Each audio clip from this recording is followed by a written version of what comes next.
시작하겠습니다. 2주 동안 잘 계셨어요? 네. 시작이 있으면 끝이 있다고. 마지막 시간입니다. 오늘은 사마천 이야기로 대단원의 막을 내리도록 하겠습니다. 그 전에 유인물 두 종류를 나눠드렸죠, 그죠? 하나는 내년 3월달 사마천 제사하고 중국 역사문화 탐방 5박 6일 일정표가 있고요. 또 하나는 이달 21일 날 송년 특별 강좌를 준비를 했습니다. 여기 공공도서관 시청각실에서 양양자 위원장하고 영화감독 이정국 감독을 특별히 초청을 해서 홍콩 노아르 다시 보기라는 제목과 그 다음에 한일 갈등 위기인가 기회인가 라는 제목으로 두 분을 특별히 모셨고요. 그 사이에 제가 한 30분 정도 그러니까 3시 반부터 4시까지는 제가 중국 주요 성시들의 랜드마크 이야기를 잠깐 해드릴까 합니다. 이 부분은 그 한국의 지자체들도 조금 관심을 기울여 줬으면 좋겠다라는 뜻에서 랜드마크가 무슨 의미를 가지고 있으며 또 중국의 주요 성시들의 랜드마크가 우리한테 던져주는 시사하는 바가 뭔가 이런 이야기들을 가지고 영광군은 과연 랜드마크를 맨날 조기로만 굴비로만 해야 되는가 뭐 이런 이야기들 한번 생각을 해보자 해서 랜드마크 짧게 주요 성시들 몇 개만 소개를 해드리도록 하겠습니다. 여기 계신 분들은 21일 날 다 오셔야 됩니다. 그 작년에 제가 요 아래 그 봉치과 봉선생 후원을 받아가지고 거금물 후원을 해주셔서 문화예술회관에서 4차 산업혁명 시대 전문가들을 여러 분 모셔가지고 특강을 했어요. 그러니까 전국 시군에서는 영광군이 제일 먼저 한 겁니다. 그런 행사가 없었는데 다행히 뭐 너무 고맙게도 우리 봉원장님이 후원을 크게 해주셔가지고 강사비들을 다 후원을 해주셔가지고 했는데 안 왔어요 사람들이. 그냥 청소년 센터가 없었으면은 아예 행사 자체도 안 될 뻔했어요. 우리 청소년 센터에서 학부모들하고 애들이 같이 동원을 좀 해서 겨우 그 반 정도 채웠나? 그 정도. 그래서 다시는 문화예술회관에서 안 한다.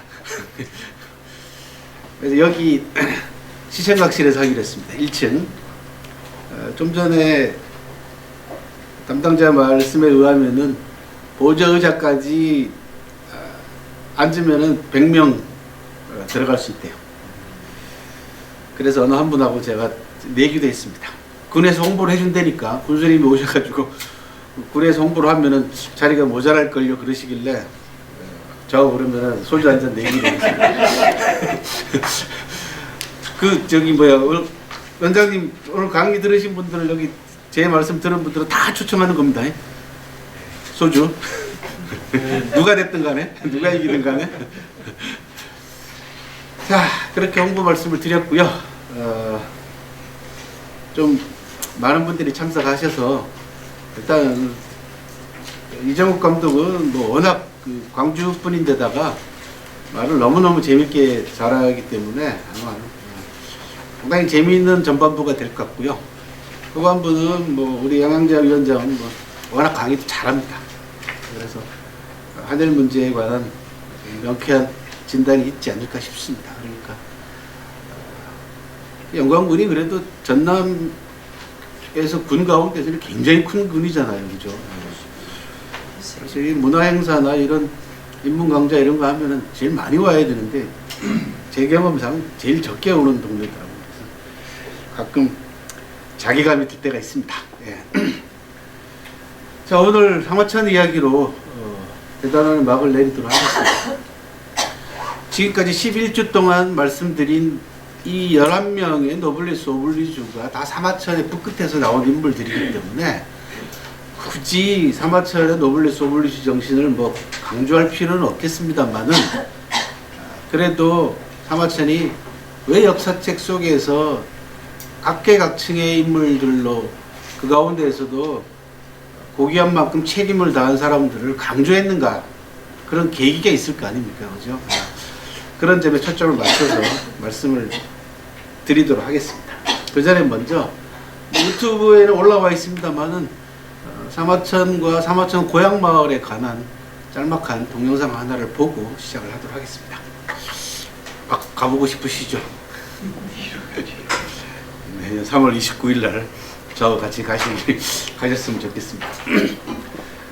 오늘 사마천의 노블레스 오블리주는 집중적으로 기원전 99년 47살 때부터 세상을 떠날 때까지를 잠깐 말씀을 드리고, 그 밖에 사마천 사기에 나오는 여러 대목 가운데에서 노블레스 오블리주를 강조하고 있는 대목들을 소개를 해드리는 걸로 해서 12주 강의를 모두 마치도록 하겠습니다.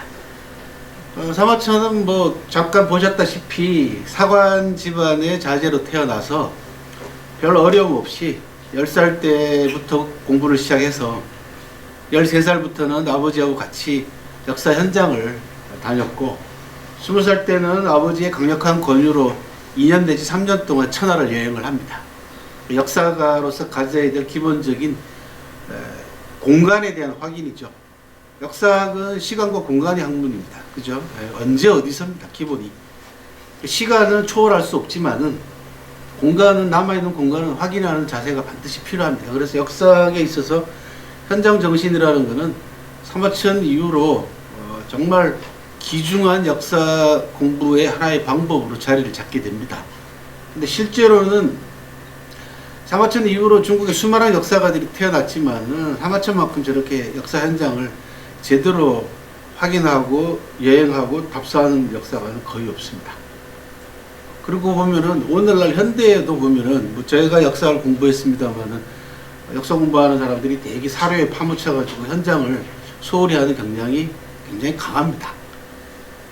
그건 뭐냐 그러면은 그 역사 기록 자체가 역사학의 거의 대부분을 차지한다, 절대 부분을 차지한다라고 하는 잘못된 신념 때문에 그렇습니다. 그러니까 역사학에 있어서의 감수성의 문제라든지 역사 공부에 있어서 합리적 의심이라든지 또는 문학적 상상력 이런 부분들을 전부 다 역사학에서 배제시켜 버렸기 때문에 우리나라 역사학이라는 것이 그 역사 시간이 재미가 없는 겁니다. 역사 선생님이 재미나게 만약에 이랬으면 어떻게 됐을까부터 시작해가지고 왜 그랬을까 이런 다양한 의문과 질문들, 의심을 품고 공부를 하고 수업을 진행하면은 역사만큼 재미난 과목이 없거든요. 그런데 무조건 외워라부터 시작해가지고, 물론 거기에는 이제 입시제도의 문제가 가장 큽니다. 그 국사 과목을 그냥 전략 과목으로 만들어가지고 점수 따는 과목으로 전락시켜버린, 이런 어리석은 교육 정책이 가장 크죠. 남의 나라 말은 뭐 기본 60점에서 80점씩 하면서 지네 나라 역사는 20점밖에 안 되는 이런 그 어긋나는 잘못된 그런 교육 방식이 어디 있겠어요, 그죠? 미국 250년 역사 교과서 두께가 이만한데요. 우리는 명색이 5,000년이라고 얘기를 하면서, 그죠? 역사 교육을 소홀히 해온 그런 탓입니다. 실제로 현장을 가보게 되면은 사료로는, 기록으로는 느낄 수 없는 감수성 같은 것을 느끼게 됩니다. 그래서 뭐 제가 오랫동안 역사 현장을 찾아다녔기 때문에 드리는 말씀이 아니라 사마천의 뒤를 따라서 발자취를 밟아서 저도 사마천이 다녔던 역사 현장뿐만 아니라 사마천이 가시지 못했던 현장까지도 일일이 다 확인을 하고 있는데, 실제로 현장에 가서 보게 되면 느끼는 감수성이 다릅니다. 공간에서. 특히 그 다음에는 이제 뭐 규모라든지 크기라든지, 그러니까 사진으로 볼 때라든지 뭐 남아있는 지방제 기록으로 볼 때 그런 가로가, 무덤이 가로가 몇 센치고 뭐 높이가 몇 센치고 그렇게 나오긴 합니다만 그것만 봐가지고는 뭐 몇 미터만 봐가지고는 짐작이 잘 안 가잖아요, 그죠? 근데 직접 가서 눈에 보게 되면은 바로 눈에 들어오거든요. 그래서 역사학에 있어서의 이성도 대단히 중요하지만 이 감성이라는 것이 결과적으로 역사의 진실을 복원하는 데 있어서 굉장히 중요한 매개체로 작용을 한다라는 것을 저는 역사를 공부하면서 배웠거든요. 그리고는 사마천이 22살 무렵에 여행해서 돌아온 다음에 선생님들을 찾아다닙니다. 아까 보셨지만은 공안국 동중서라고 하는 당대 최고의 학자들을 찾아다니면서 자기가 공부한 바를 좀 더 검증도 받고 깊이 있는 토론도 하고, 여기에는 아버지 역할이 굉장히 큽니다. 아버지가 당대가 알아준 학자였고, 그러다 보니까 어느 분한테, 어떤 선생한테 가서 이야기를 듣고 공부를 해야 되는 것을 너무나 잘 알고 있는 그런 사람이죠. 그래서 아들로 하여금 당대 최고의 스승들과 교류할 수 있는, 배움과 동시에 교류할 수 있는 기회를 또 아버지가 만들어 줍니다. 그리고는 20대 중후반부터 추정하기로는 예비 관료가 됩니다. 이제 낭중이라고 하는 예비 관료가 됩니다. 그러면은 벼슬 가운데 누가 퇴직을 했거나 사망을 했거나 자리가 비거나 새로운 자리를 만들어야 될 필요성이 있으면은 그 인턴이, 쉽게 얘기하면 인턴이라고 생각하시면 돼요. 이 궁궐 안으로 전부 다 스카우트 해놓은 예비 관료들 가운데 각자 잘하는 부분들이 있잖아요. 그죠? 그러면 거기에 맞춰가지고 그 자리에 바로바로 발탁하는, 특히 한 무제라고 하는 황제는 천하의 인재들을 자기 밑에 거느리는 걸 굉장히 자기 과시, 그죠? 내가 물론 좋게 얘기하면은 뭐 인재들을 인정하고 인재들을 우대했다라고 하는 긍정적인 측면도 있고, 또 한편으로는 한나라 무제라고 하는 이 야심만만한 리더의 자기 과시욕도 있습니다. 그러니까 많을 때는 이 인턴들이 한 1000명 단위로 거느리고 있을 만큼 대단히 인재풀이 넓었다는 거죠. 사마천도 그 예비 관료로 들어갑니다. 하지만 사마천은 아버지가 돌아가셔야만이 태사령이라는 벼슬을, 세습직이니까 받게 됩니다. 어쨌든 간에 사마천은 20대 후반부터 약 10년 가까이 천하의 인재들과 교류를 하는 거죠. 그 예비 관료들이 당대에 내놓으라 하는 인재들이잖아요. 그죠? 그리고 황제를 모시면서 국가 권력이, 진시황이 통일해 놓은 이 거대한 제국을 물려받은 한나라가, 그리고 이 최고 통치자와 그 관료들이 이 제국을 어떤 방식으로 통치하고 있는가라는 그런 모습을 직접 목격을 하게 되고, 그렇게 해서 배우게 됩니다. 그리고는 36살 때 아버지가 세상을 떠납니다. 사마천 나이 36세 때 세상을 떠납니다. 그리고는 3년상을 치르고 38살 때 태사령 벼슬에, 사관 벼슬에 취임을 하게 됩니다. 3년상은 몇 개월 지난다 그랬죠? 기억나세요? 25개월. 예, 25개월입니다. 3년상은. 38살 때 태사령 벼슬에 취임을 하게 됩니다. 그 해가 기원전 108년이라고 말씀을 드렸고, 그 기원전 108년이 고조선이 멸망한 해다 라고 말씀을 드렸고, 사마천 사기에는 권제 115 조선열전이라고 하는 기록이 남아있다. 고조선 멸망사 기록, 즉 당대사 기록이자 1차 사료로서 우리나라 고대사 기록 가운데서 가장 오래된 기록.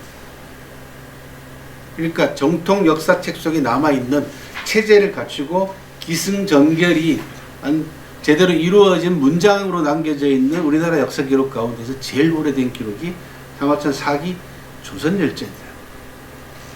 학교에서 가르치지도 않고, 그리고 그 조선열전이 얼마나 중요한가에 대해서 이야기도 안 합니다. 조선열전에 관해서는 뭐 여기저기 제 유튜브가 이렇게 돌아다니고 있더라고요. 그래서 찾아보시면 되겠고, 제가 조만간 이제 편집을 해서 해놓은 영상이 있으니까 조선열전을 다시 유튜브에 올려놓을 테니까 한번 조선열전이 갖는 의미에 대해서는 복기를 해보시기 바랍니다. 그리고는 아까 영상에서 보셨다시피 입사해서 태초력을 만듭니다. 태초력. 그러니까 여러분들이 이제 사마천에 관해서 알아두셔야 될 또 하나의 상식은 뭐냐 보면 음력을 만든 사람입니다. 사마천. 그래서 천문학자들과 관련 전문가들이 모여가지고 그 전까지만 해도 이제 태초력이 나오기 전까지 달력은 한 해 시작이 10월달이었어요. 그런데 사마천과 천문학자들, 그 다음에 전문가들이 만든 이 태초력은 한 해 시작이 1월달부터 시작하는 음력을 만들어냅니다. 다른 말로 농력이라 그러죠. 그죠? 농사에 이제 적합한 달력이잖아요, 이게. 그렇게 해서 음력을 만든 사람이기도 합니다. 그때가 대개 40대 전후로 보입니다. 이제 40 전후로. 그리고 42, 3살 때부터 사기를 집필해야 되겠다라고 준비 단계에 들어갔습니다. 그런데 공무에 쫓겨가지고 차입필 시간을 미루고 있던 차에 바로 기원전 99년 47살 때 사마천 일생에 있어서 가장 중요하고도 가장 비극적이고도 가장 처절한 사건이 벌어지게 됩니다. 한나라의 외교 정책의 가장 중요한 대상자는 흉노라고 계속해서 말씀을 드렸죠. 그죠? 한나라 진시황이 흉노의 남하를 막기 위해서 춘추 전국시대 때 쌓아놓았던 장성들을 연결합니다. 그게 진시황의 만리장성입니다. 진시황은 장성을 쌓은 게 아니고 그 전에 춘추 전국시대 때 북쪽에 있는 여러 나라들이 북방에 있는 이민족들과의 남침을 막기 위해서 각자 나름대로 장성들을 쌓았어요. 성들을 쌓아놓은 겁니다. 요거를 진시황 때 와가지고 이었어요. 그렇게 해서 중국 북방 쪽 지역에 어마어마하게 긴 성을 갖다가 만들어놔서 흉노의 남침을 남하를 막게 되는 방어선 하나가 구축이 된 겁니다. 그래서 그게 워낙 길다 보니까 중국 사람들이 만리장성이라고 부르죠. 중국 사람들은 만리장성이라고 잘 안 부릅니다. 그냥 장성이라고 합니다. 그 흉노하고의 외교관계 문제가 한나라 초기 때 강경 노선으로 한번 나섰다가, 그러니까 유방이, 항구조 유방이 백등산이라는 곳에서 흉노한테 포위당해가지고 7일 밤낮으로 포위당해가지고 겨울에 그것도 손발을 자르고 동상에 걸려가지고 그래서 거의 전군이 몰살당할 위기에 놓입니다. 그때 이제 꾀들이 진평이 꾀를 내서 포위를 풀므로써 간신히 살아나옵니다. 그래서 항구조 유방이 죽기 전에 자기 후임자들한테 뭐라고 얘기를 했냐 그러면 흉노하고는 절대로 싸우지 마라 라고 유언까지 남길 만큼 흉노 세력이 대단했거든요. 그만큼 혼이 났어요. 그래서 효 해제, 그러니까 2대 황제인 해제를 지나면서 여태우 때 들어와가지고 흉노와의 화친 관계를 본격적으로 수립을 시작을 합니다. 심지어 여태우는 흉노가 보낸 사신이 흉노의 최고 통치자 우두머리를 선우라고 합니다. 선우가 편지를 보내가지고 당신 과부니까 나하고 어떻게 좀 잘해보자 이런 모욕적인 편지까지 보냅니다. 여태우한테. 여태우가 막 화가 나가지고 이걸 어떡할까 막 발을 동동 구르는데 여러 신하들이 전부 다 지금은 강경노소로 싸울 때가 아니니까 참자라고 해서 점잖은 말로 사양하는 말로 답장을 보내고 화친 기조를 유지한 그런 기록도 있습니다. 그리고 문제 때는 더 강력하게 화친 노선을 견지를 합니다. 이 흉노와의 화친은 두 가지가 반드시 조건이 따릅니다. 중원을 공격하지 않는 대신 한 정부는 흉노에게 두 가지를 제공을 합니다. 하나는 국경에다가 시장을 열어줍니다. 관시라고 합니다.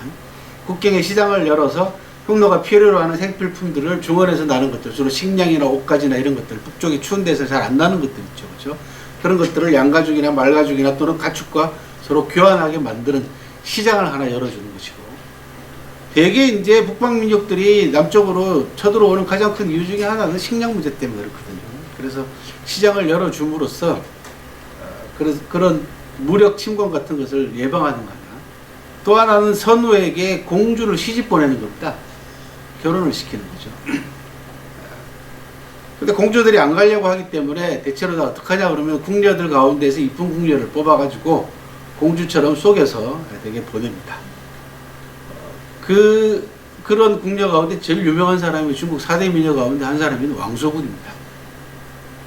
그 왕소군이 후궁으로 있는데 워낙 자존심도 세고 되게 이제 궁녀들이 뭐 중국 황제 가운데 기록에 보면요, 후궁이 제일 많았던 기록은 한 2만 명까지 있었다.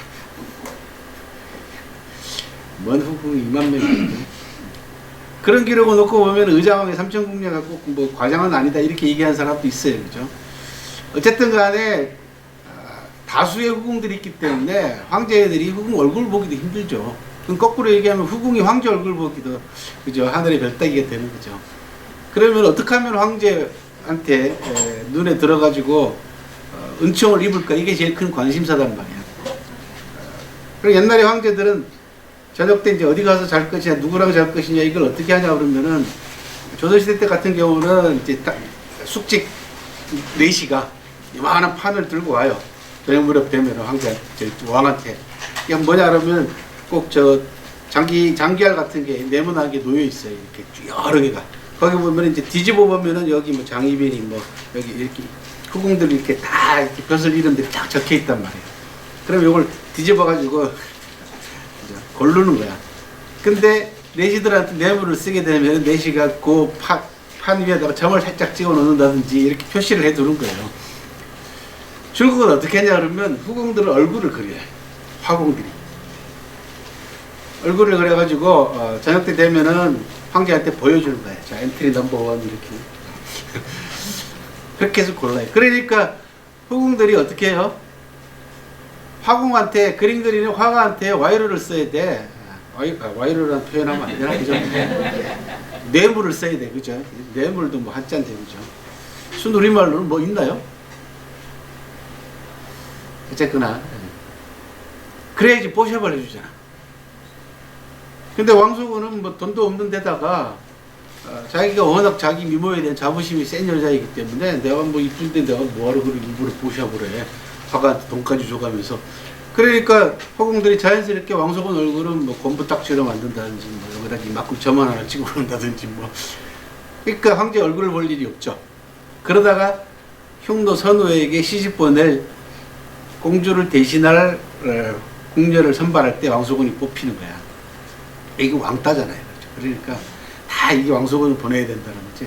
왕소군 입장에서는 뭐까지 근데 황제 얼굴도 못 봤는데 뭐 차라리 그 위에 올라가서 선우 부인 되는 게 낫죠. 그죠? 예. 그렇게 해서 왕소군이 흉노 선우에게 보낼 공주로 분장을 해가지고 흉노 쪽에서 사신이 오니까 이쁘게 단장을 하고 이제 그 사신을 따라서 북방으로 떠나는 겁니다. 떠나기 전에 황제한테 인사를 드리고 가야 될 거 아니야. 그래서 황제한테 인사를 드리러 갔더니 황제가 얼굴을 보고 저 여자가 내 후궁이었단 말이야? 이렇게 되는 거죠. 그래가지고 화궁을 불러가지고 화궁의 목을 잘랐다 라는 아주 유명한 일화가 있습니다. 4대 미녀 가운데서. 그리고는 사신을 따라서 북방으로 갑니다. 그래서 여러분들이 중국집 같은 데 가서 보면은 4대 미녀도가 그려져 있어요. 그려져 있는데 되게 시대순으로 그려놓으면 금방 알 수가 있는데 한자로 막 써놓고 이러니까 잘 모르시잖아요. 시대순으로는 제일 오래된 4대 미녀는 서시. 춘추시대 때 2500년 전에 2500살 드신 할머니시고요. 두 번째가 왕소군이에요. 한 2000년쯤 됐어요. 2000살 정도 먹었고요. 세 번째가 삼국지에 나오는 초선이 1800살 정도 먹었죠. 그죠? 네 번째가 양귀비죠. 그죠? 1400살쯤 먹었나요? 그죠?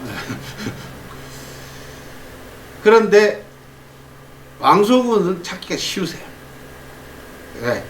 왕소군은 대부분 다 그림으로 그려지기를 옷 입고 있는 복장이 털옷을 입고 있어요. 이 북쪽으로 올라가니까 춥잖아. 그래서 털옷을 입고 있거나 모자를 쓰고 있거나 그 다음에 그림 위쪽으로 기러기가 날아간다든지 이런 게 왕소군이야. 왜? 왕소군이 흉노로 가는데 날아가는 기러기가 왕소군의 미모를 보고는요 넋이 나가서 날개 접기를 포기를 해서 떨어져요. 그래서 날던 기러기를 떨어뜨리는 미모다 해서 낙안이단 말이에요. 별명이 낙안이에요. 그러니까 기러기가 그려져 있는 겁니다. 서시가 빨랫감을 들고 완사천에 가가지고 빨래를 하러 가면은 시냇가에 헤엄치던 물고기가 서시 얼굴을 보고는 넋이 나가가지고 헤엄치기를 잊어버리는 바람에 바닥으로 가라앉았다. 침어라고 합니다. 물고기도 가라앉히는 미모다. 초선이는 달밤에 달이 나왔다가 초선이 얼굴을 보고는 어메 저렇게 이쁜 미인이 하고는 구름 속으로 숨어버렸다. 그래서 패월이라고 합니다. 달도 가리는 미모다. 양귀비는 양귀비가 나타나면 피어있던 꽃들이 모두 다 꽃몽오리를 오므린답니다. 양귀비 미모에 전부 다 저렇게 이쁜 여자가 우리는 피어있을 수 없어. 그리고 꽃몽오리다. 그래서 꽃도 부끄럽게 만드는 미모다 해서 수화라고 하는 별명을 가지고 있어요. 그래서 치머, 나간, 폐월, 수화 이렇게 네 글자씩 하나의 19절이 되는 겁니다. 여기 4대 미녀들입니다. 뭐 4대 미녀 이야기는 하려면 따로 1시간 해야 되니까 나중에 기회가 되면 하도록 하고요. 그 미녀 말고도 많거든요. 그죠? 그리고 제가 굳이 따로 할 필요 없겠다. 유튜브 가면 다 있습니다. 미남, 미녀, 추남, 추녀까지 다 있어요. 그러니까 보시기 바랍니다. 어쨌든 간에 이 흉노와의 외교 전략이 화친해서 강공 노선으로 바뀝니다. 무제 때 들어오면. 왜? 문제 경제를 거치면서 경제력이 심지어 돈을 꿰어놓은 노끈이 썩어 문드러지도록 한국에 돈이 많았어요.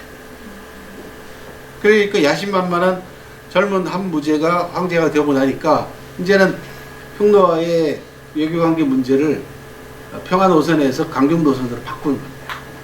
그래서 흉노에 대한 공세가 시작이 돼요. 99년에도 이광리를 총사령관으로 하는 한나라 군대가 흉노를 공격하러 나갔고요. 그 가운데 선발 부대로 이릉이라고 하는 젊은 장수가 5천 결사대를 끌고는 흉노하고 먼저 결전을 치릅니다. 아까 잠깐 보셨지만은 8만 대군하고 5천 명하고 8만 명하고 싸움이 됩니까? 안 되죠. 그래서 일부 승리를 거두다가 결국은 중과부적으로 항복하는 사건이 벌어집니다. 승리할 때는 전부 다 뭐 이릉에 대해서 최고의 명장이니, 더더군다나 이릉은 우리가 강의했던 명장 가운데 이광이라고 하는 명장 있죠. 그죠? 노블레스 오블레스 때 배우셨지 않습니까? 그게 이광의 손자입니다. 이게 무장 집안이야. 그러니까 할아버지까지 덜 먹이면서 역시 명장 집안답다 뭐 그러다가 항복했다는 소식이 들리니까 갑자기 안면몰수하고는 이릉에 대해서 이제 비난을 하기 시작을 합니다. 그러니까 한나라 무제도 답답해가지고 밥맛도 없고 잠도 제대로 못 자고 끙끙거리고 있다가 사마천에게 하문을 합니다. 네 생각은 어떠냐? 했더니 아까 영상에서 보시다시피 그 당시 상황에서는 천하의 명장이라도 어쩔 수 없었을 것입니다. 그리고는 항복한 것은 나중에 기회를 봐서 대한의 큰 한나라, 우리 한나라에 뭔가 다시 보답을 하기 위해서 항복한 게 아니겠습니까? 라는 쪽으로 변명을 합니다. 변호를 해줍니다. 그랬더니 한나라 무제가 니까지 놈이 뭘 하냐? 요사스럽게 입을 놀려가지고 이릉을 변호를 하려고 해? 이렇게 해서 결국 옥에 갇혔다 이렇게 돼 있지 않습니까? 그런데 여기 한 가지 빠진 게 뭐냐면 사마천이 황제 심기를 풀어줄 요량으로 자기 이야기를 솔직하게 하면서 구원병이 제때 도착하지 못한 부분을 거론을 합니다. 이게 이제 황제 심기를 세게 건드립니다. 구원병이 제때 도착해줘야만이 앞에서 선발대가 나와가지고 적의 예봉을 탁 한 바퀴 예봉을 꺾고 나면은 구원병이 빨리 와가지고 적의 후방 같은 데로 돌아서 가야지 앞뒤로 공격을 한단 말이에요. 그래야지 이 5천 결사대가 전력을 유지한 채 승리할 거 아닙니까? 근데 5천 명하고 8만 명이 붙고 있는데 구원병이 안 오면 죽으라는 소리하고 똑같은 거죠. 그죠? 가서 와 하고 그냥 쓸어버려도 다 밟혀 죽게 생겼잖아요. 8만 명하고 5천 명은 가지고 8만 명을 쭉 그냥 밀고 나가면은 그냥 다 밟혀 죽는다고요. 진짜.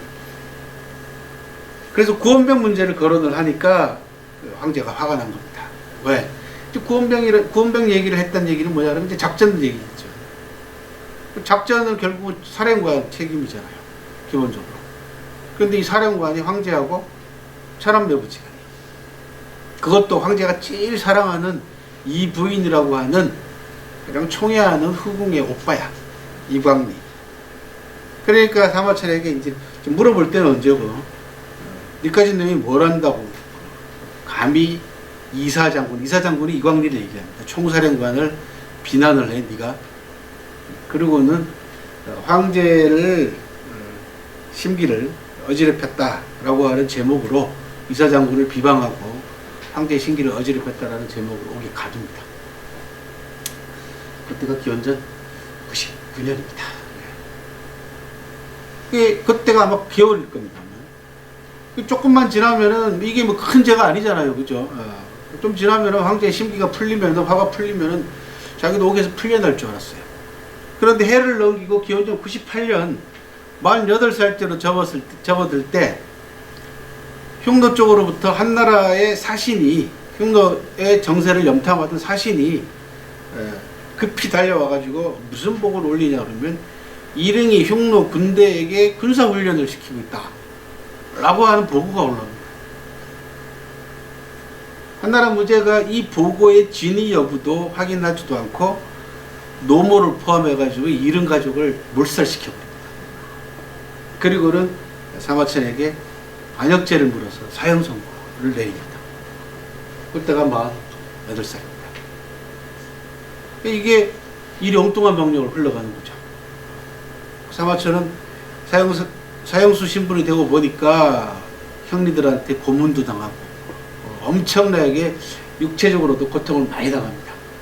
더 큰 문제는 뭐냐 그러면 이제는 필생의 업인 이 역사책을 어떻게 할 것인가가 이제 딱 문제가 닥친 겁니다.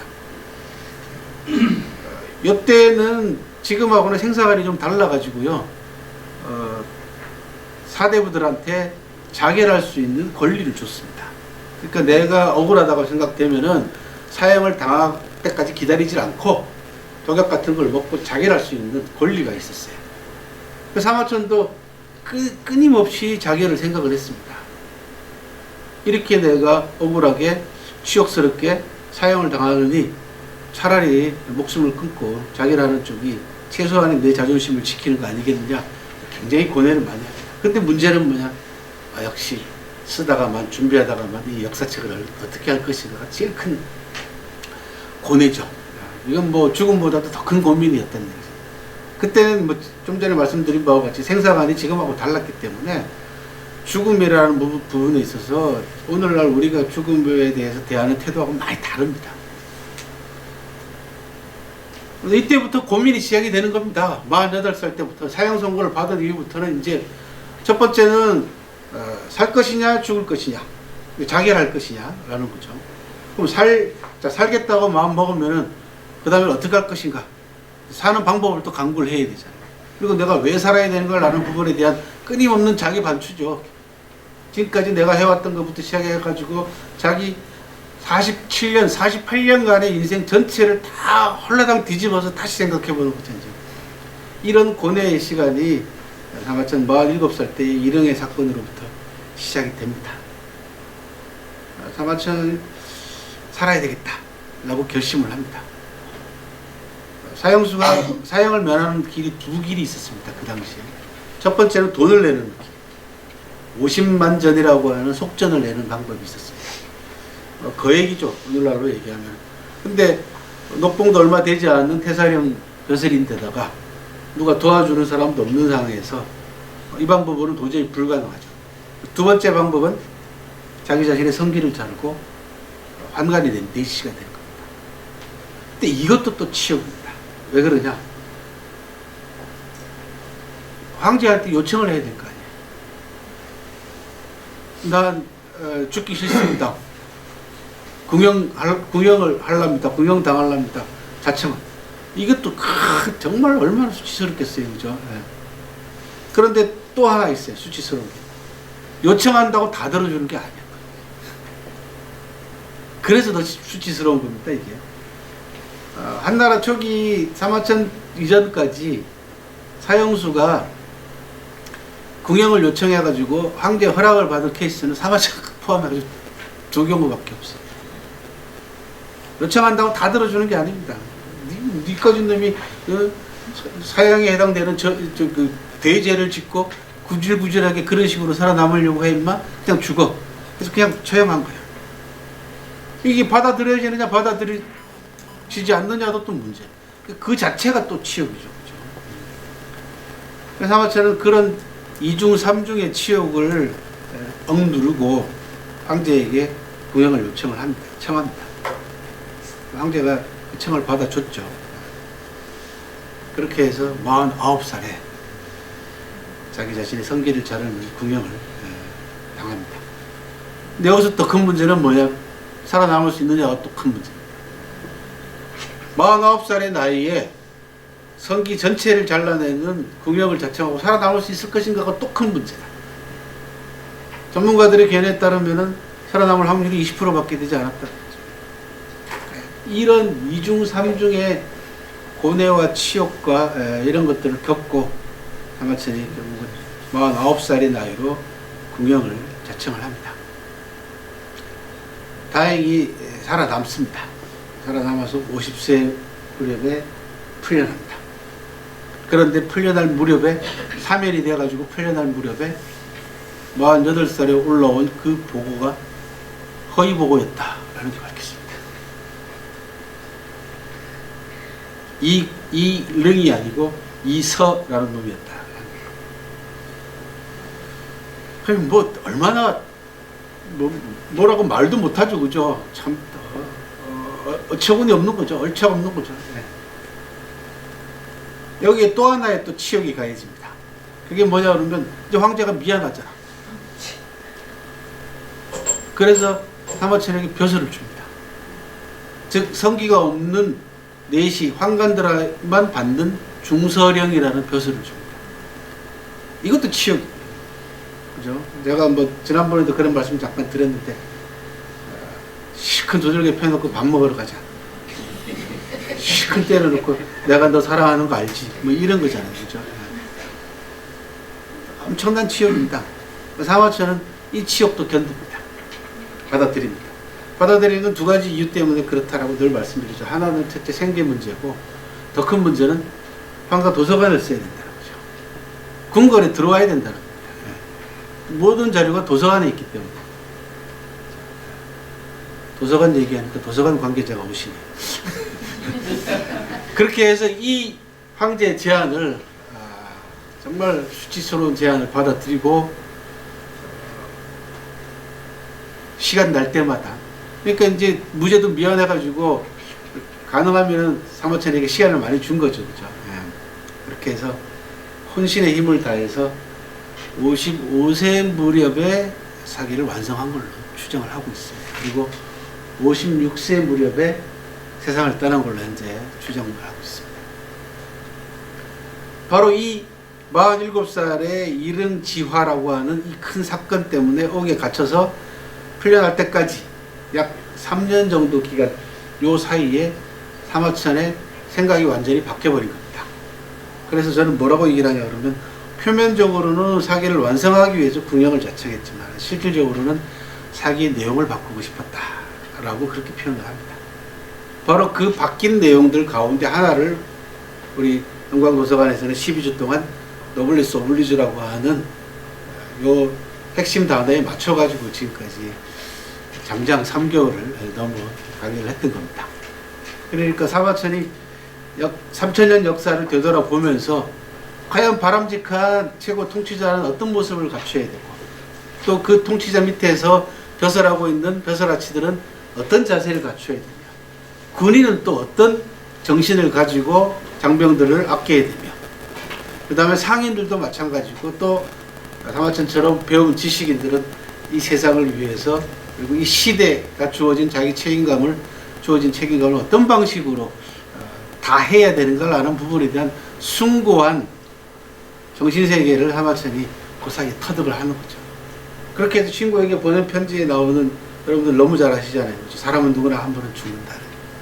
어떤 죽음은 태산보다도 무겁고 어떤 죽음은 새틀보다도 가볍다. 죽음을 사용하는 방향이 다르기 때문이다. 이런 천하의 뭐라고 얘기합니까? 천하의 둘도 없는 생사관이 그렇게 해서 나오는 겁니다. 수천년 역사를 한눈에 꿰뚫어 보면서 그 역사 속에서 활동했던 수많은 사람들이 남겨놓은 자취들을 사마천이 하나하나 밟고 따지고 올라가면서 어떻게 사는 사람이 역사 속에 어떤 자취를 남겼는가, 그리고 우리는 어떻게 살아야 될 것인가라고 하는 그런 깨달음을, 그죠? 정말 불교에서 얘기하는 깨달음 차원이 그죠. 이미 2100여 년 전에 사마천이 그 생사관 몇 글자 되지 않는 인고유일사, 혹중우 태산, 혹경우 홍모요, 용지소추 이하라 모두 21장가요 그럴 겁니다. 21자 속에 오롯이 그냥 그 안에 다 포함되어 있죠. 그 자체가 이미 사마천의 노블레스 올리주 정신이 요 생사 가운데 그대로 저는 체현되고 있다라고 이제 보는 겁니다. 자, 그 당시 사마천 심경입니다. 사마천의 심경을 가장 잘 보여주는 글은 두 편인데요. 하나는 제일 마지막 권인 130 사마천의 자서전인 태사공 자서가 있고, 그보다 더 깊이 있게 사마천의 생사관을 비롯해서 사마천의 삶을 농축하고 있는 글은 보이만서라고 하는 친구 이만에게 보낸, 입사동기인 이만에게 보낸 편지 글입니다. 뭐 저는 사마천 사기를 공부하는 사람으로서 보이만서는 뭐 중국 역사상 최고의 명문이다, 이제 그렇게 실제로 중국 역사상 100대 명문, 중국이 뭐 기록이 좀 많습니까, 그죠? 훌륭한 문장이 얼마나 많겠어요. 100대 명문 가운데 하나고요. 10대 명문에도 늘 꼽히는 그런 글이기도 합니다. 보이만서라고 합니다. 이만에게 보내는 답장이라는 뜻입니다. 법에 굴복하여 죽임을 당한다 하여도 9마리 소에서 토라락이 하나 없어지는 것과 같고, 이게 구일모죠, 그죠? 잘 아시는. 땅강아지나 개미 같은 미물과도 하등 다를 것이 없습니다. 그때 만약 제가 법에 굴복해서 죽었더라면 그런 이야기입니다. 그거는 구일모, 그 다음에 땅강아지나 개미 같은 하잘것없는 그런 죽음으로 끝났을 것이다. 고통을 견디고 구차하게 목숨을 부지한 채 더러운 치욕을 마다하지 않은 까닭은 제 마음속에 다 드러내지 못한 그 무엇이 남아있는데도 하잘것없이 세상에서 사라져버려 후세의 제 문장이 드러나지 못하면 어쩌나 할이 되었기 때문입니다. 나는 할 말이 남아있다는 거예요. 내 할 말이라는 건 말로 할 수 있는 게 아니잖아요, 그죠? 말로 해봐야 다 사라지는 거. 지금처럼 녹음기가 있으면 녹음이라도 해놓을 텐데 이때는 그런 게 없죠. 결국 글로 남기는 수밖에 없죠. 그 글이라는 게 결국은 역사책이죠. 그게 그러면서 이렇게 얘기한 거예요. 사람은 누구나 한 번은 죽지만 어떤 죽음은 태산보다 무겁고 어떤 죽음은 새털보다 가볍습니다. 죽음을 사용하는 방향이 다르기 때문입니다. 오른쪽에 이제 사마천 일대기 기록한데 그 위에 있는 것도 저기 인고 유일사입니다. 혹중우 태산이요, 혹경우 홍모라고 쓰는 서예입니다. 참 무겁게 다가옵니다. 이 말이 요즘 우리 사회에서 벌어지고 있는 정말 말도 안 되는 행태들을 보면은 사마천의 이 생사관이 얼마나 소중한 정신인가라는 것을 뼈저리게 느끼게 됩니다.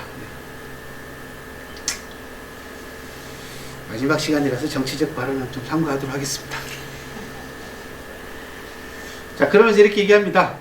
지난 일을 서술하여 후세 사람들이 자신의 뜻을 볼 수 있게 한 것입니다.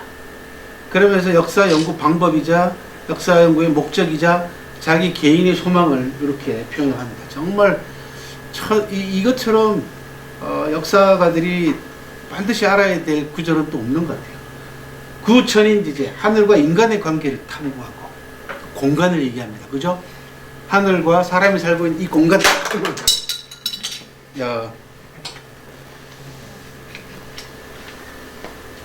이 공간 속에 살고 있는 인간의 관계를 탐구를 하고 통고금지변, 과거와 현재의 변화를 꿰뚫어 성일가지연, 일가의 말씀을 이루고 싶습니다. 이렇게 과거와 현재의 변화를 꿰뚫는다는 얘기는 시간이죠. 그렇죠? 그래서 아까 말씀드린 대로 역사의 기본은 공간과 시간과 공간의 학문이라고 말씀드렸다시피 2100년 전에 저렇게 정확하게 역사 연구의 본질을 꿰뚫은 문장도 없을 겁니다. 근데 저는 그 제일 뒷문장이 더 가슴속에 와닿아요. 성일가지연, 일가의 말씀을 이루고 싶다. 지금까지 저 대목에 대해서 별로 그렇게 주목을 하지 않았습니다.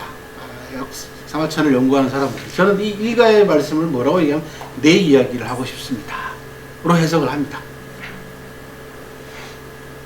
그잖아요. 우리가 되게 한 분야에서 가장 권위 있고 한 분야의 남다른 업적과 성과를 성취해 놓은 사람 보고 일가를 이루었다라고 얘기를 하잖아요. 근데 남들하고 똑같은 걸 이루는 거는 절대 일가가 아니죠. 남 달라야 되죠. 남 달라야 됩니다. 결국은 내 이야기를 하고 싶다. 그리고 이 일가를 이루고 싶다라는 이 문장을 저는 어떻게 또 받아들이냐 그러면 사마천이 출현함으로써 진정한 역사가가 출현함으로써 제자백가가 완료되었다라고 그렇게 주장을 했습니다. 얼마 전에. 그러니까 춘추 전국시대 때 수많은 사상가들과 철학과 논리들이 등장을 했잖아요. 그걸 제자백가라고 합니다. 잘 아시는 유가, 도가, 묵가, 법가 이렇게 해서 주로 육가들이 크게 위세를 떨치다가 사마천 당대 오면은 한나라 무제 때 들어오면은 유가가 유교화됩니다. 국가 지배 이데올로기로 바뀌죠. 그렇게 해서 유가 독존, 유가가 혼자 한 사상만 떠받들어지게 되는 이게 이제 2000년 동안 동양사회에 영향을 미치는 겁니다. 유교가 그죠? 국교화됨으로써. 그래서 사마천은 그게 안타까워가지고 사마천은 아버지하고 사마천 자신이 도가계통이 색깔이 농후합니다. 도가계통이. 그래서 아버지의 논문인 논육가요지라고 하는 논문도 자기 책에다 싣고 육가의 요지를 쭉 평가해 놓은 거. 그리고 제자백가를 전기를 통해 가지고 다 정리를 해 놓거든요. 사마천이. 공자, 노자, 한비자, 그 다음에 장자, 그 다음에 법가계통의 사람, 맹자, 순자 다 전기가 사마천 사기에 다 들어있단 말이죠. 그렇게 해서 하나의 역사책으로 꾸려 놓음으로써, 즉 사가가 출현을 함으로써 제자백가가 완료됐다. 그래서 제자백가의 완성 단계는 사마천에 출현해서 사기가 탄생함으로써 제자백가 시대가 끝났다. 그 기원전 1세기죠. 2세기에서 1세기로 넘어가는 곳이. 그러면서 또 이렇게 얘기합니다. 제가 죽고 나서야 비로소 시비가 가려지겠지요. 라는 말로 자기의 역사책이 앞으로 어떤 의미를 가질 것인가 라는 부분에 대한 얘기도 같이 하고 있습니다. 자, 사마천이 궁영을 자청하면서까지 역사책을 완성하려고 했던 데에는 여러 가지 요인이 작용합니다. 첫 번째는 사마천이 개인이 평생 살아오면서 자기가 지켜왔던 사마천 개인의 지조죠. 그죠? 네.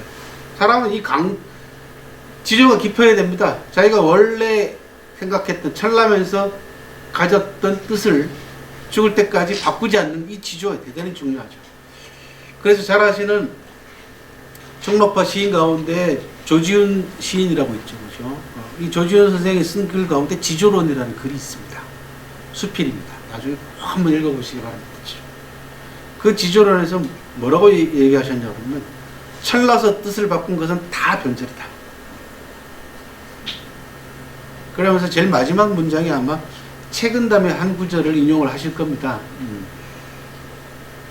기생도 늙음하게 정조를 지키면 연료소리를 듣지만 평생 정조를 지켜오던 사람이 늦음하게 뜻을 바꿔버리면은 기생만 못한 존재가 된다. 라는 그런 말도 합니다. 그래서 주로 조지훈 선생은 우리 사회에 있어서 나이가 들어가면서 자기의 철학과 지조를 밥 먹듯이 바꿔버리는 변절하는 자들에 대한 아주 신랄한 비판의 글이 지조론이라는 글입니다.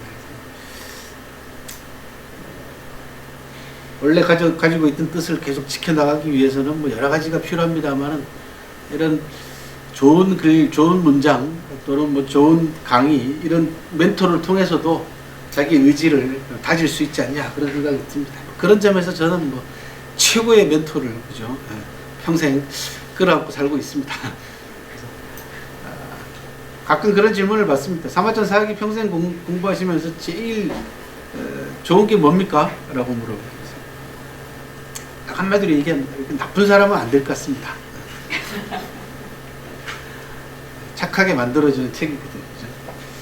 자, 그런 사마천의 그 궁영까지 자청해가면서 역사책을 쓰려고 했던 여러 가지 요인 가운데 하나는 자기 자신의 지조. 이게 이제 사마천 개인의 책임감이죠.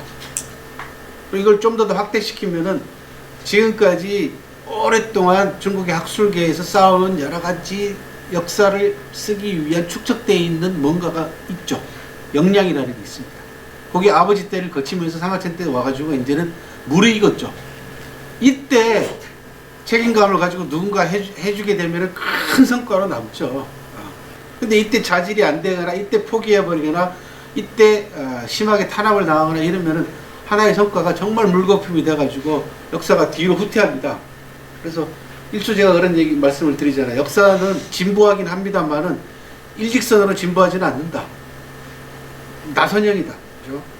때로는 잠시 뒤로 돌아갔다가 다시 앞으로 가고 뒤로 돌아갔다가 다시 앞으로 스프링 같은 겁니다. 그러니까 나선형처럼 발전하는 게 역사의 발전이다. 그런 말씀을 드립니다.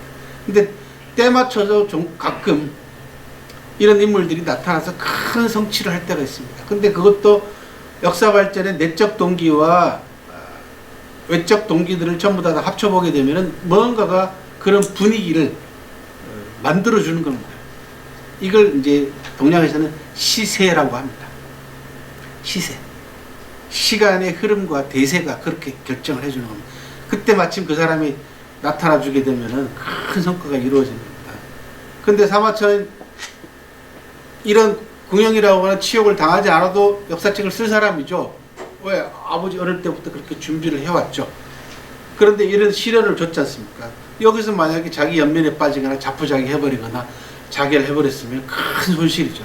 사마천의 노블레스 오블리주가 더할 나위 없이 기중하고 정말 위대한 것은 뭐냐 그러면은 이런 어마어마한 좌절과 그죠 고통을 그리고 고독을 승화시켜서 책을 남겼다라는 거죠. 역사책을 남긴 것. 이런 점에서 숭고하죠. 다른 말로 표현하기보다 대단히 숭고한 인물이면 틀림없는 것 같습니다. 또 하나는 뭐냐 그러면 집안입니다. 2100년 전 사람 아닙니까? 그죠? 그때는 집안에 가져다주는 분위기죠. 우리 가풍이라고 얘기하잖아요. 그죠? 그 분위기도 굉장히 중요하게 작용을 합니다. 그리고 또 하나는 아버지죠. 아버지가 세상을 떠나기 전에 아들 손을 붙들고 유언을 남깁니다. 이런 것들이 사마천으로 하여금 궁형을 자청하면서까지 역사책을 쓰게 만들어주는 여러 가지 격려와 동기와 동력으로 작용을 하지 않았나 그렇게 봅니다. 우리 선조는 주나라 왕실의 태사를 지냈다. 그 위 세대는 일찍이 하나라 때 천문에 관한 일을 맡아 공업을 크게 뜰쳤다. 그 뒤로 쇠퇴했는데 내 세대에 와서 끊어지는 것이 아닌지 모르겠다. 하지만 내가, 아버지가 지금 얘기하고 있는 겁니다. 사마천 내가 다시 태사가 된다면 우리 선조 유업을 이을 수 있을 것이다. 지금 천자께서 천년 동안 끊어졌던 대통을 이어받아 태산에서 봉선의식을 거행하게 되는데 내가 수행하지 못하다니 운명이로다. 운명이로다. 내가 죽더라도 너는 틀림없이 태사가 되어야 한다. 태사가 되거든 내가 하고자 했던 논절을 잊지 않도록 해라. 라고 하는 임종 전에 남긴 유언의 한 대목입니다. 그러면서 또 이렇게도 얘기합니다. 내가 태산행이라는 자리에 있으면서도 그것을 기록으로 남기지 못해 천하의 역사를 폐기하기 이르렀구나. 나는 이것이 너무나 두렵다. 그러니 너는 이런 내 심정을 잘 헤아리도록 해라. 이렇게 유언을 남기자 사마천은 고개를 떨구고 눈물을 흘리면서 소자가 비록 못났지만 아버지께서 정리하고 보존해온 중요한 기록들을 빠짐없이 다 편찬하도록 하겠습니다. 라고 아버지 유언에 화답을 한 장면입니다.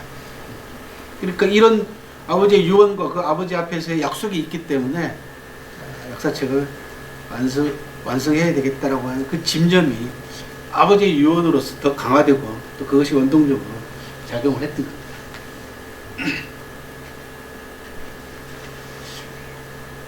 그러면서 과거 어려운 처지에 놓여 있던 사람들이 그 역경을 견디고 성취를 일궈낸 역사적 사례들을 찾아냅니다. 또 그것 자체도 또 용기가 되잖아요. 그렇죠? 나 말고도 나 못지않은 어려운 처지에 놓여 있던 사람들이 있구나. 그런데 이분들이 그 역경을 견디고 이런 성취를 해놨구나, 이렇게 해놨구나. 이런 부분도 크게 용기로 작용할 수 있죠. 그렇죠? 힘이 되죠. 공자는 자신의 말과 주장이 통하지 않는다는 것을 알고는 242년에 이르는 여러 나라의 역사에 대해 옳고 그름을 따져 천하의 본보기로 삼았다. 천자라도 얻지 못하면 비판하고 무도한 재원을 깎아내리고 간악한 부분을 성토함으로써 왕도의 이상을 나타내려 했을 따르다. 동전서가 말을 인용을 하면서 이 춘추입니다. 춘추필법이라고 해서 천자도 깎아내리고 재호도 깎아내리고 천자도 비판하겠다라는 거죠. 이미 과거에 그런 사례가 있다는 겁니다. 그러니까 자기 자신의 사마천이라는 역사가의 비판 정신의 근거를 이제 사마천이 과거 역사를 통해서 찾아내고 있는 겁니다.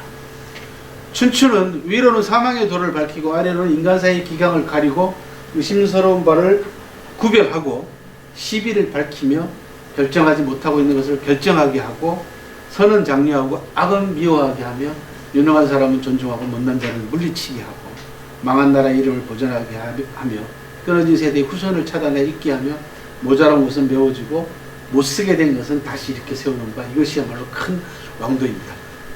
자기 역사책 속에 이런 역사 정신을 집어넣겠다라는 거죠. 본받아서. 자, 그러면서 또 다른 구체적인 예도 듭니다. 시나 서의 뜻이 함축적인 것은 마음속에 있는 생각을 표출하고 싶어서 했다. 문왕은 갇힌 상태에서 주역을 풀이했고, 유리성이라는 곳에 7년 동안 유폐당해 있으면서 8개로 이루어진 역을 64개로 풀이를 합니다. 지금 그 얘기를 합니다. 그래서 주역이다. 그런 말씀 여러 차례 드립니다. 주문왕이 풀이한 역이다 해서 주역입니다. 공자는 공경에 빠져 춘추를 지었다. 구로는 쫓겨나서 이소를 썼고 좌구명은 눈을 잃은 뒤에 국어를 피웠다. 손비는 발이 잘리는 빈각이라는 형벌을 당하고도 손빈병법이라는 병법서를 남겼으며 여부리는 촉으로 쫓겨났지만 세상의 열함을 여시 춘추를 얘기합니다. 여시 춘추를 남겼다. 한비자는 진나라에 갇혀서 세난과 고문편을 저술했다. 시경 300편의 시들도 대개 성현이 발분하여 지은 것이다. 울분을 표출하였다. 이 사람들은 모두 마음속에 그 무엇이 맺혀 있었지만 그것을 밝힐 길이 없었기에 지난 일을 서술하여 후세 사람들이 자신의 뜻을 알아보게 한 것이다. 과거에도 나 같은 생각을 갖고 있던 분들이 많더라라는 겁니다. 나 역시 그분들과 같은 취지에서 역사책, 장르는 다르지만 그죠? 역사를 통해 가지고 이런 정신들을 구현하겠다라는 거죠. 그리고는 수많은 사람들의 기록들에 관해서 나름대로 논평을 남기면서요. 노블레스 오블리주 정신이 얼마나 소중한가라는 부분들을 거듭거듭 얘기를 하고 있습니다. 첫 번째 제왕입니다. 요임금이 제왕의 자리를 물려주었으나 수는 자신의 공업을 자랑하지 않고 근신했다. 여기 우리 첫 시간에 본 겁니다. 그죠? 선양이라는 거죠. 한 사람의 이익을 위해서 천하가 손해볼 수는 없다. 결코.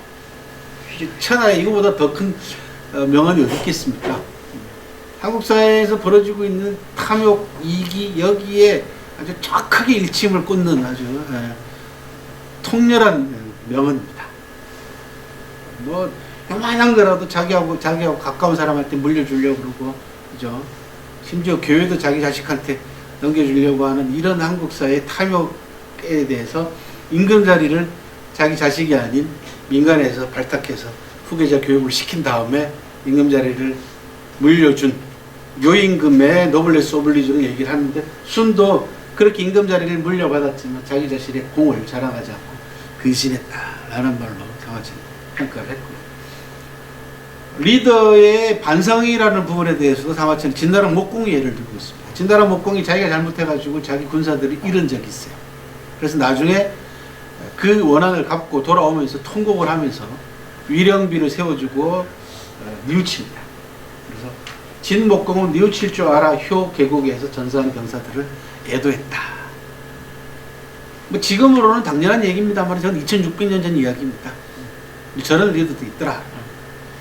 그 다음에 우리가 회문봉기를 알아봤죠. 문제, 악법을 폐지했던, 그리고 제왕으로서 아주 가슴 울리는 유언을 남겨놨던 그런 제왕이지 않습니까? 그리고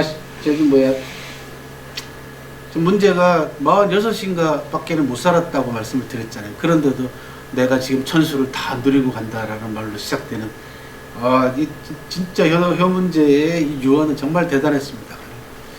그리고 3.1장 얘기를 했죠. 그 다음에 박장, 그죠? 예, 요란스럽게 장례 치르지 마라. 그리고 주변에 있는 환경도 해치지 마라. 2200년 전에 주변에 있는 환경까지 생각하면서 자기 무덤에 관한 이야기를 했던 그런 요 문제. 육형을 없애고 관문과 다리를 활짝 열어 소통하고 널리 은덕을 베푸느니 태종이라고 불렀다. 그 다음 백이열전, 뭐 시비가 많은 글이긴 합니다만 어쨌든 간에 형제가 서로 임금자리를 양보한 이야기입니다. 이야기가 말세에는 이익을 다투지만 오직 저들만은 의리를 추구했다. 오늘날 세상을 놓고 보시면 돼요. 오늘날 말세다. 그렇죠? 나라를 양보하고 굶어 죽으니 세상이 이들을 칭송하였다 라는 말로 백이와 숙제 형제의 노블레스 오블리주를 저렇게 간결하게 정리를 했고요. 그 다음에 손자 오기열전, 즉 군인들에 관한 이야기에서 믿음과 청렴, 어짐과 용기가 없이는 병법을 전수하고 검수를 논할 수 없다. 이를 갖추어야만 자신의 몸을 닫고 밖으로는 임기응변할 수 있다. 군자는 이를 기준으로 덕을 따졌다.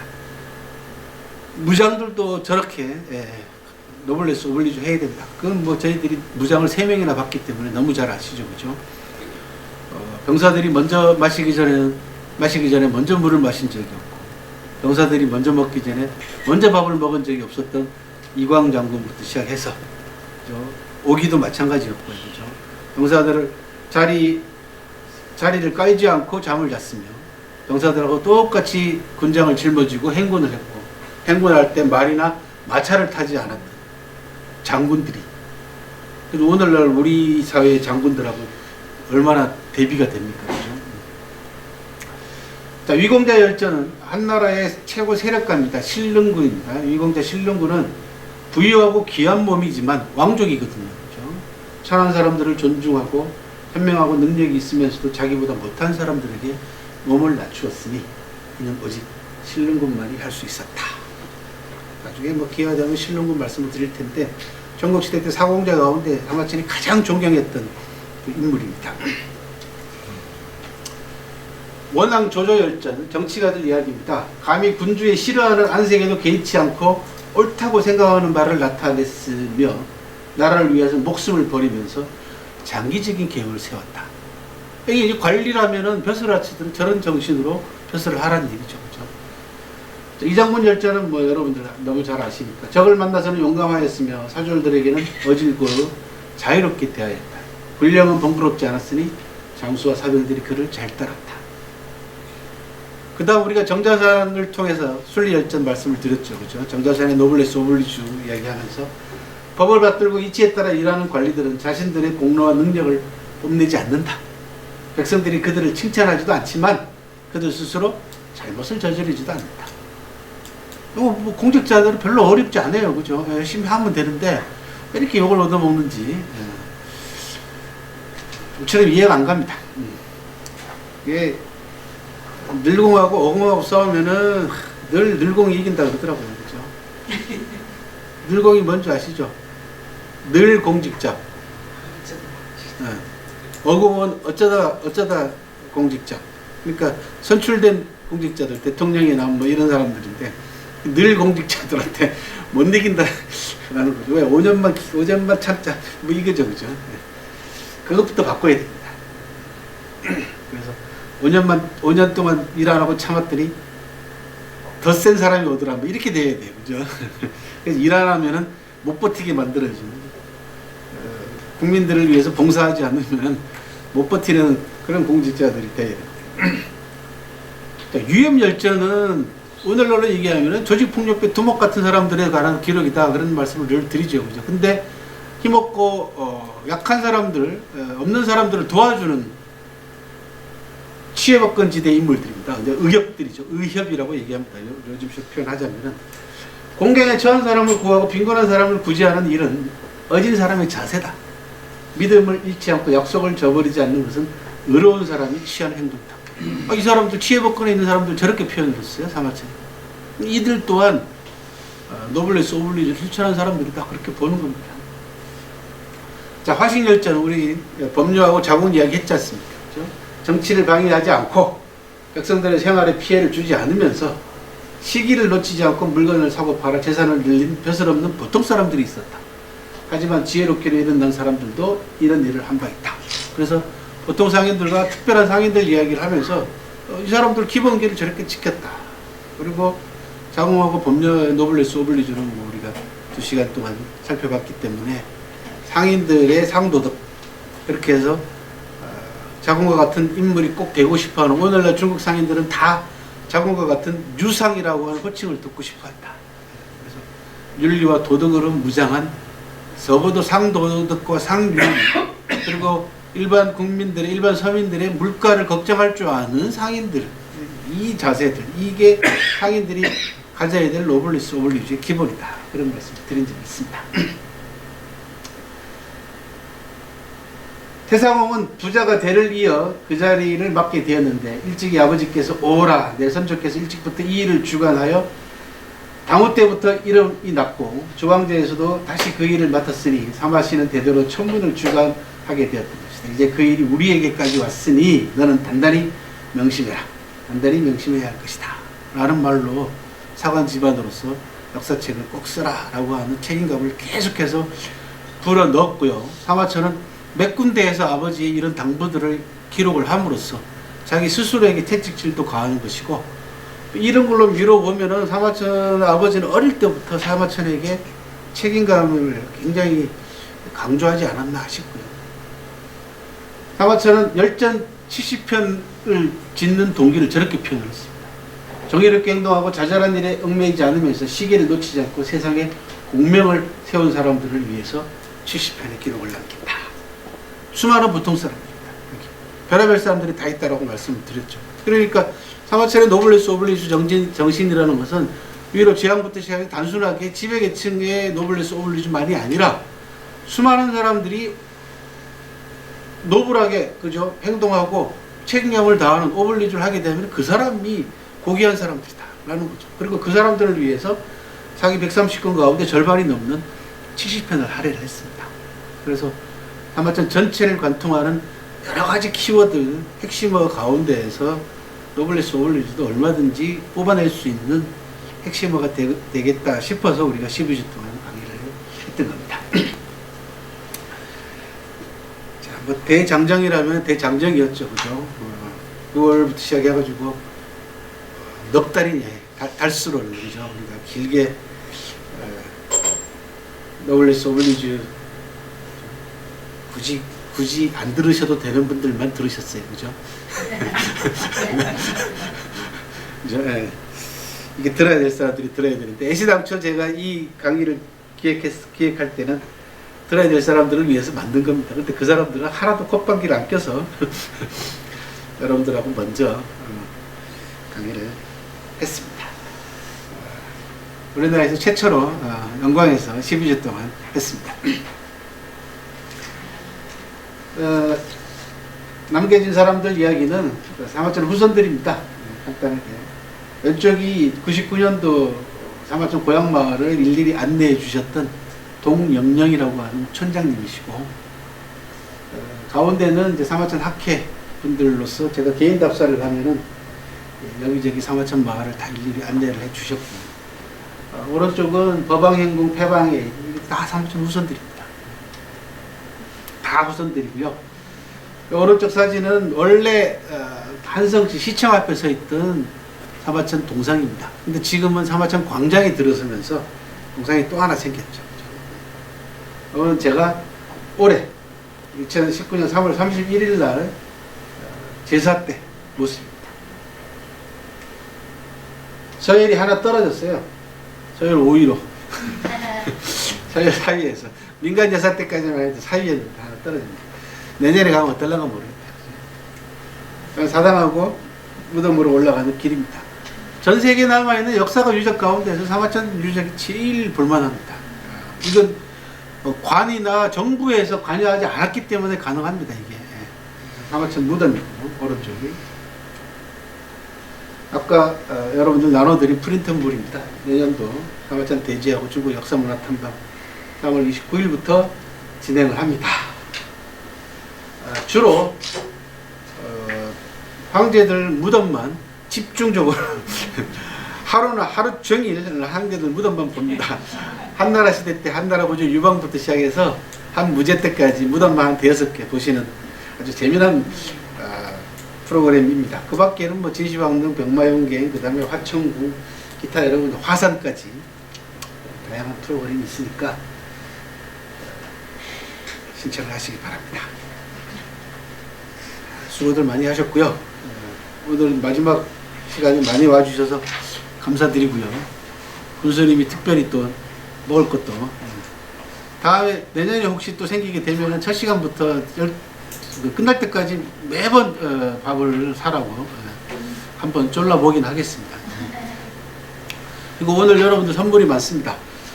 가시면서 저 봉투를 하나씩 들고 가시는데 목포 법률지원청이라고 합니까?